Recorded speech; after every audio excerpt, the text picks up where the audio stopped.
Ok. Shalom, shalom, amados. Tenham todos um bom dia na presença do Senhor. Gostaria só de fazer uma oração antes de iniciarmos. Quero pedir ao nosso Deus e Pai que nessa manhã Ele esteja abrindo nosso coração, dilatando, na verdade, nosso coração, para que possa caber tudo aquilo que Ele tem para nós hoje, que Ele possa estar nos inundando com o seu amor, com a sua presença, e fazendo com que essa palavra realmente ela encontre uma terra fértil, para que ela possa produzir. Esse é o meu desejo nessa manhã. Quero dizer para os irmãs, né, a maior parte de irmãs, que é uma alegria estar aqui hoje pela primeira vez. Portanto, se vocês sentirem o meu nervosismo, relevem. Amém? Eu quero deixar uma palavra que está no livro de 2 Coríntios, um texto bem conhecido.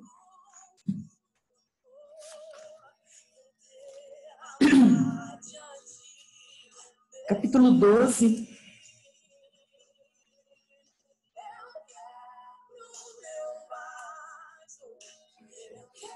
Eu vou ler só o versículo 9, que diz assim: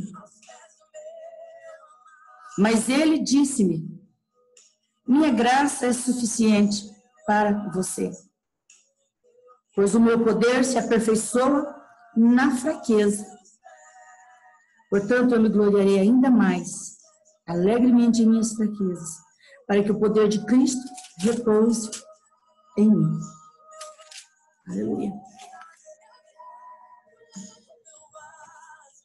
Amados, essa é uma palavra de Paulo que, mais uma vez, ele se mostra defendendo, né, o seu apostolado, defendendo o seu direito de apóstolo de Cristo, mesmo não tendo andado com Cristo.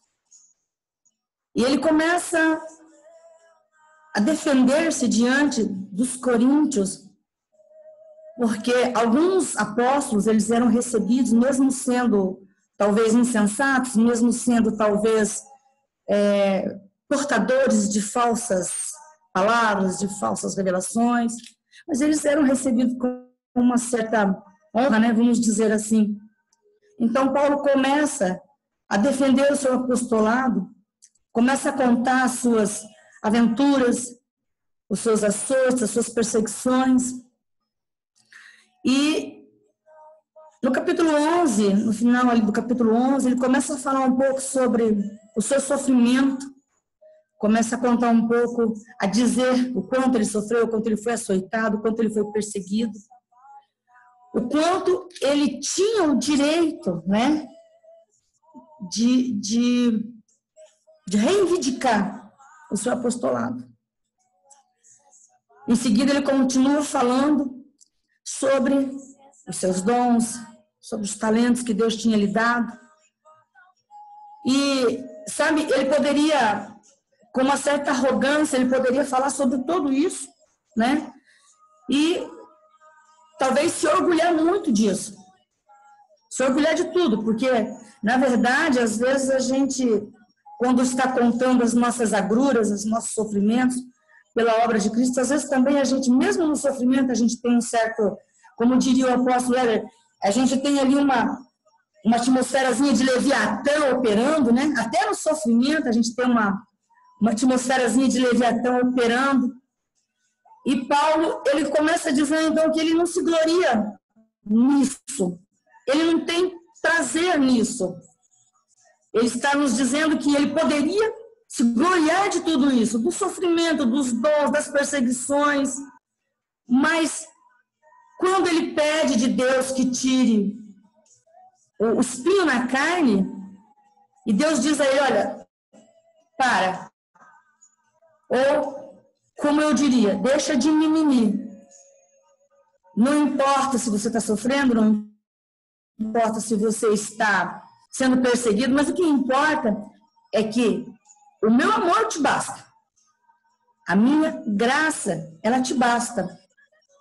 Então, Paulo diz assim, então eu vou me gloriar na minha fraqueza. Porque a minha fraqueza ela produz um Deus mais forte? Será que seria isso? Não, o Senhor diz que ele se aperfeiçoa na fraqueza de Paulo. Eu confesso para os irmãos que essa é uma passagem que sempre me deixou assim, bastante confusa, porque como que a minha fraqueza poderia fortalecer a Deus, se Deus ele é 100%, né, potente, ele é 100% capaz, ele é eterno, ele é poderoso. Como que a minha fraqueza poderia produzir em Deus alguma coisa? E sabe, irmãos, eu quero trazer para a nossa atualidade. Nós temos visto umas coisas esquisitas, né, no meio do povo de Deus, principalmente agora, nessa época de pandemia. Existe muita gente feliz até, porque as igrejas estão fechadas, né? Porque daí não precisa ir, não precisa ver irmãos, não precisa se encontrar com outros membros do corpo. E eu tenho visto uma malignidade muito grande nisso, embora eu sou meio antiga, né? Eu sou meio antiquada, eu gosto de cultos, eu gosto de igreja. Eu passei a vida toda em igreja, são 27 anos já de igreja. Eu passei a minha vida toda em cultos presenciais. Mas a gente é inteligente, né? A gente vai se adaptando, nós somos como camaleões, a gente vai se moldando e vai se adequando. Mas eu tenho visto uma teoria maligna de que você não precisa ir para a igreja, de que você pode congregar em casa, de que você pode ficar dentro do seu lar, né? E isso é maligno. Isso é maligno, porque o próprio Paulo, ele nos orienta em Hebreus 10, do 25 em diante, ele nos orienta veementemente a que nós não abandonemos as nossas congregações, né? Veja bem que eu não estou dizendo a igreja, mas ele está dizendo que não abandonemos as nossas congregações. Como nós somos nós somos templos do Espírito Santo, eu diria assim, então, que a gente não deveria abandonar, né, o nosso corpo, né, o corpo onde eu pertenço, a congregação aonde eu pertenço. Os filhos das trevas, eles são bem mais inteligentes, capazes, são mais perspicazes do que os filhos da luz. Existe um jargão no meio militar que diz o seguinte, que soldado ferido não fica para trás, né? O soldado forjado por Deus mesmo, ele não deixa ninguém para trás. Então, quando eu deixo de ir à igreja, que eu deixo de congregar, que eu deixo de estar em contato com os meus irmãos, muitas vezes eu estou deixando alguns soldados feridos para trás. O apóstolo tem nos ensinado que, até foi eu vou confessar meu pecado e vou deixar. O apóstolo Éder, ele sempre nos ensina que nossos cultos são em casa, né? A gente congrega em casa. Na igreja eu vou para adorar coletivamente e eu vou para ver irmãos. Confesso que essa frase me deixou bastante pensativa, porque para mim a frase-chave era: eu vou para a igreja para ver Deus, né? Eu vou para a igreja para encontrar a Deus. E, na verdade, eu encontro Deus dentro da minha casa. Eu vou para a igreja para ver pessoas. Eu vou para a igreja para ver outros irmãos, congregar com outros irmãos e adorar o Senhor coletivamente, ouvir a palavra coletivamente. Então, a gente vê um contexto de Paulo, assim, onde Deus se gloria na fraqueza dele. Então, é sempre o pai se gloriando no filho, ou então o mestre se gloriando no discípulo. Mas eu queria trazer para a nossa realidade hoje, nós nos colocando, com todo respeito, na qualidade, na pessoa de Deus. Nós temos pessoas nas igrejas muito frágeis, muito doentes. Nós temos pessoas que precisam ser carregadas. E eu confesso, irmãos, que eu sempre fui uma pessoa, Deus tem me tratado muito, muito, muito nessa área. Eu tenho um temperamento colérico. Eu não sou colérica, amém? Eu não sou colérica, mas eu tenho um temperamento colérico. E muitas vezes eu passava por cima, né? Ó, você vai? Beleza, vamos? Você não vai? Então fica, certo? Então você fica aí, porque eu tô indo. Veja bem, amados, eu não sou uma pessoa mal educada. Eu estou falando que eu tenho um temperamento de mal educada, né? Então, tenho um caráter de pessoa grossa, de pessoa estúpida. Não, nada disso. Muito pelo contrário. Já me calei muitas vezes para não ofender, para não magoar, mas eu tenho um temperamento colérico. Então, às vezes, a fraqueza do meu irmão, ela me parecia mimimi, parecia desnecessário, e eu ia para frente e fazia o meu trabalho, ia, e quem quisesse ficar para trás, ficava. Mas um dia nós somos pedra, no outro dia nós somos telhado, né? E aí um dia eu acordo pastora. E aí eu tenho que rever todos os meus conceitos. E aí eu tenho que pensar, para, que agora não é só você mais, mas tem outras pessoas junto com você. E, sabe, irmãos, hoje eu comecei a compreender como que funciona essa questão da minha fraqueza, fortalecer a Deus, né? Eu comecei a entender que quando eu tenho um filho problemático, quando eu tenho um discípulo problemático, eu tenho que me reinventar. Hoje eu confesso para os irmãos que eu passo muito tempo criando estratégias para, se eu tenho que nivelar a igreja, então, que eu venha nivelá-la por cima, não é? E não por baixo. Então, assim, eu descobri que eu não preciso descer ao nível do meu discípulo para elevá-lo, mas eu tenho que criar estratégias para trazê-lo até onde eu estou, para trazê-lo até onde a maioria da igreja já se encontra, num patamar de excelência, num patamar de muito conhecimento, num patamar de liberdade, num patamar de adoração. Então, eu comecei a entender que a fraqueza do meu irmão, as dificuldades, as deficiências dele, na verdade, são oportunidades que Deus tem me dado para que eu cresça enquanto líder. Porque então eu tenho buscado metodologias, eu tenho buscado, além, obviamente, né? Além de oração, além de jejum, além daquelas coisas que o Senhor nos ensina, além do direcionamento pelo Espírito Santo de Deus.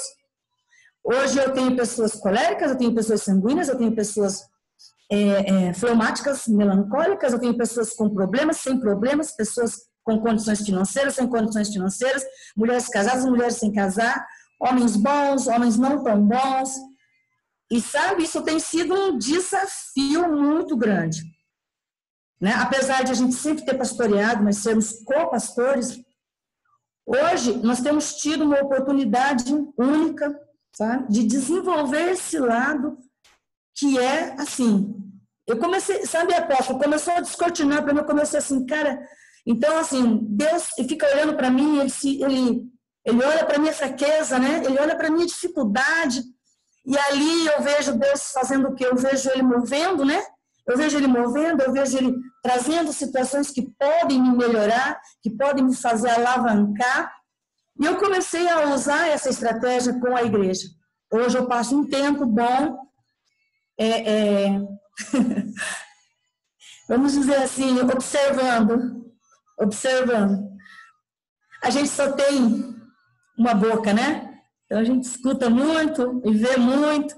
Hoje eu passo a maior parte do tempo observando, vendo onde estão as dificuldades, onde estão as maiores dificuldades, né, das minhas ovelhas, para então estar me reinventando, para então eu estar criando estratégias para trazer essas pessoas até aonde está a maior parte da igreja. Uma das coisas que eu gosto muito Você chega num jardim de infância, você vê uma professora ensinando, né? E o que acontece? Ela não senta no chão para ensinar as crianças. A maioria, ela se agacha e ela pega na mão e ela começa a ensinar a criança. Ela desce ao nível da criança para que a criança possa entender, né? Para que a criança possa aprender. E depois ela se levanta e continua dando o restante da aula. Então eu nos vejo hoje assim. A gente dá uma baixada, a gente senta com a ovelha, a gente ensina, a gente orienta, e aí depois a gente se levanta de novo, e não tem nada errado nisso, está tudo bem, está tudo certo, está tudo certo. Sabe, eu vejo que nós damos muita importância a algumas coisas que às vezes não são tão importantes, né? Às vezes não são tão importantes. Eu gosto muito dessa igreja apostólica por conta dessa questão dos relacionamentos. Os temperamentos não são uma coisa nova, né? Os temperamentos, o estudo dos temperamentos, tinha uma Raia há mais de 20 anos atrás, já tinha escrito, né, sobre temperamentos, mas hoje está muito em voga, está muito presente, né? Hoje se fala isso em todo lugar. Por quê? Porque é importante.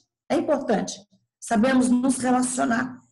E dentro desses relacionamentos, principalmente, ao meu ver, é essa questão. Eu posso absorver tudo que o meu discípulo tem para me ensinar também, meu filho espiritual tem para me ensinar, mas a minha ênfase mais é aprender a lidar com as dificuldades que ele tem, ser um facilitador, ser um canal para essa ovelha, para que ela também possa deslanchar, para que ela também possa crescer e atingir um nível de maturidade de excelência.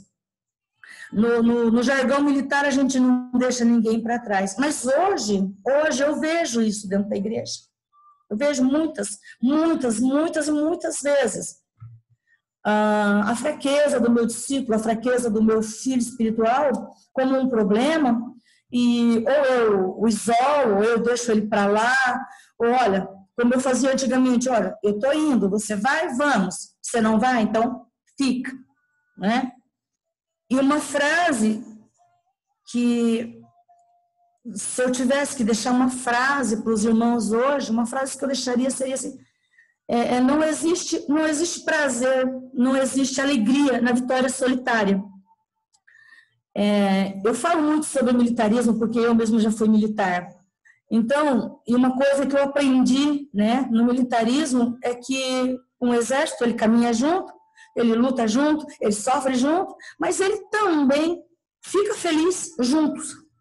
Então, eu acredito assim que enquanto nós tivermos pessoas frágeis, muito fragilizadas dentro da igreja, nós não estaremos alegres. E amanhã, se estivermos lá em cima, mas olharmos para trás e vermos todos aqueles que ficaram, né, no caminho, e veja bem, mas eu estou falando daquelas pessoas que ficaram por displicência nossa, tá bom?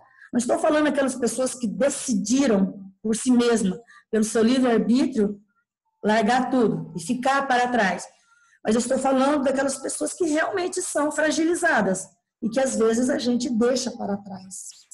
Eu quero compartilhar uma experiência que eu tive com meu esposo, umas coisas meio estranhas, né, que Deus faz com a gente.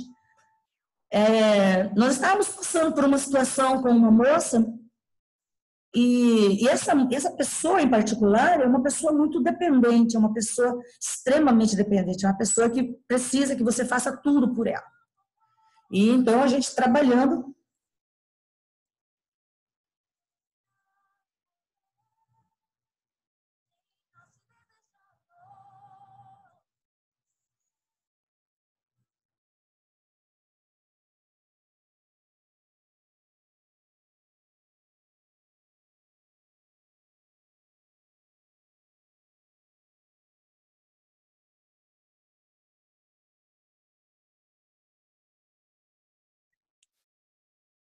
Gente, deu medo. Será que ela foi arrebatada e nós não?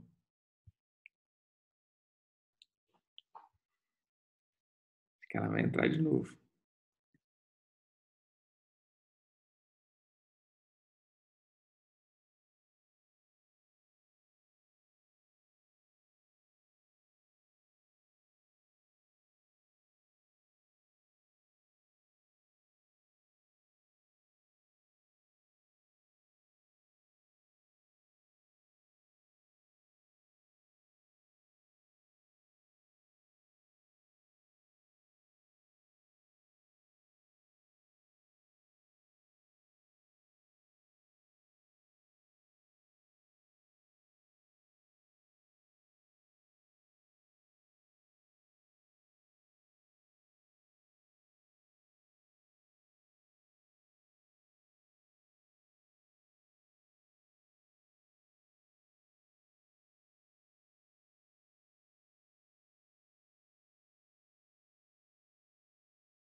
Vocês estão me ouvindo? Amém? Amém. Então, caiu aqui, tá, gente? Caiu. E eu sou analfa de pai e beta de mãe em tecnologia, tá? Então, tá. Então, nós tínhamos uma moça com quem nós estávamos trabalhando, e é uma pessoa bastante frágil, uma pessoa que precisa ser carregada, ser puxada pela mão. E depois de 1 ano e meio, 2 anos, eu confesso que eu já estava meio assim, cara, a pessoa não anda, não? A pessoa não anda e tal. E eu fui numa loja comprar um presente para um bebê recém-nascido. Peguei, chamei meu esposo, vamos lá na loja comprar um presente. E nós estávamos saindo da loja. Saindo da loja, eu puxei o assunto com ele. E lá estou eu, né? Então, o que vamos fazer com a moça? E então, como é que fica? Como é que a gente vai ajudar ela e tal? Eu falei para ele, quer saber? Eu já estou, desculpa o termo, eu já estou de saco cheio, né? O colérico pulou aqui dentro. Ah, quer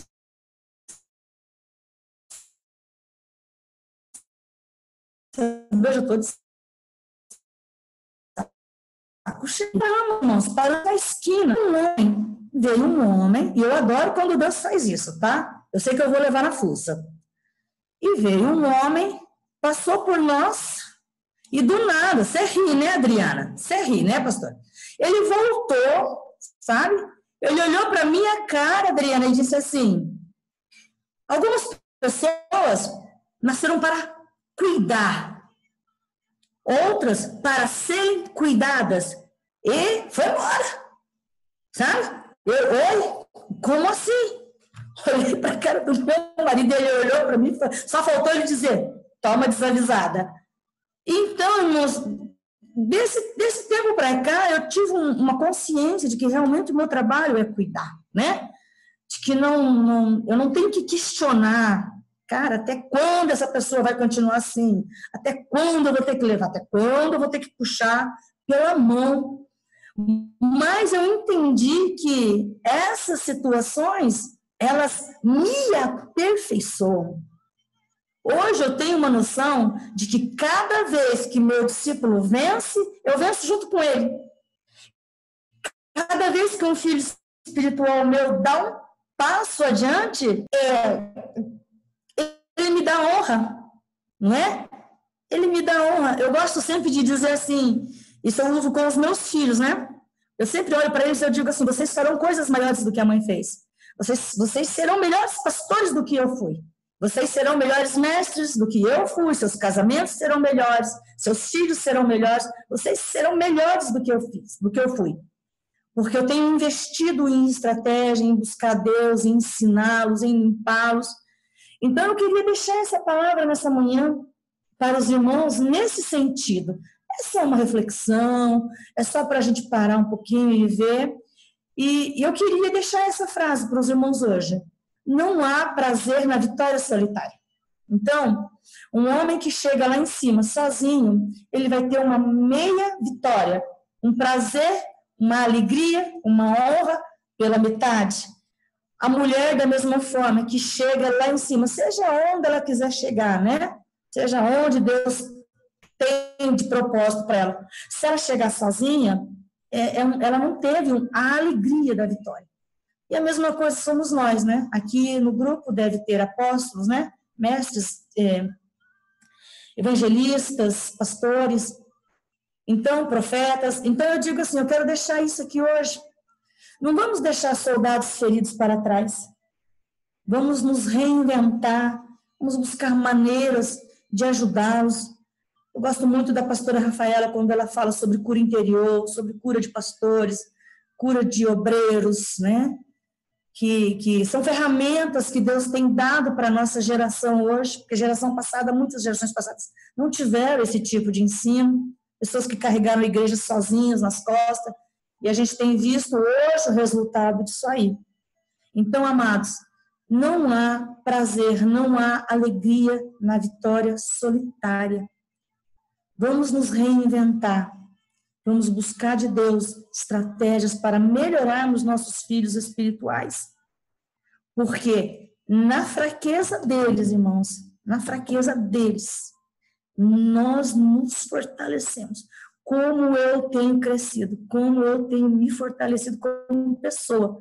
Depois que eu comecei realmente a pastorear, eu estou pastoreando de fato, e de direito apenas 1 ano e meio, quase 1 ano e meio, de fato e de direito. Mas eu pastoreava antes, de fato, mais de 20 anos pastoreando. Mas como eu cresci depois que eu tive esse discernimento de Deus, que eu realmente tinha que trabalhar com aquelas pessoas que realmente estão bem enfraquecidas. Pegar um discípulo pronto, limpinho, bacaninho, né? É muito bom, né? Pegar um discípulo que se esforça, que vai à luta, que estuda sozinho, que ora sozinho. Eu tenho uma no grupo aqui, que eu não vou nem falar, que é a Uliana, de jeito nenhum, que aonde você fala que tem um evento... A Uliana, você sabe quem é. Aonde você fala que tem um evento, ela está lá no meio. Aonde você fala que tem um culto diferenciado, ela está lá no meio. Então, ter uma ovelha assim é muito bom, né? É muito bom. Mas eu vou ter pessoas na igreja que eu preciso empurrar. Eu preciso, eu preciso pagar o curso para ela, eu preciso pegar pela mão, eu preciso levar, eu preciso, meu Deus do céu, pegar na mão e realmente fazer a tarefinha de casa. Amém? Quero orar mais uma vez para encerrar esse bate-papo nosso.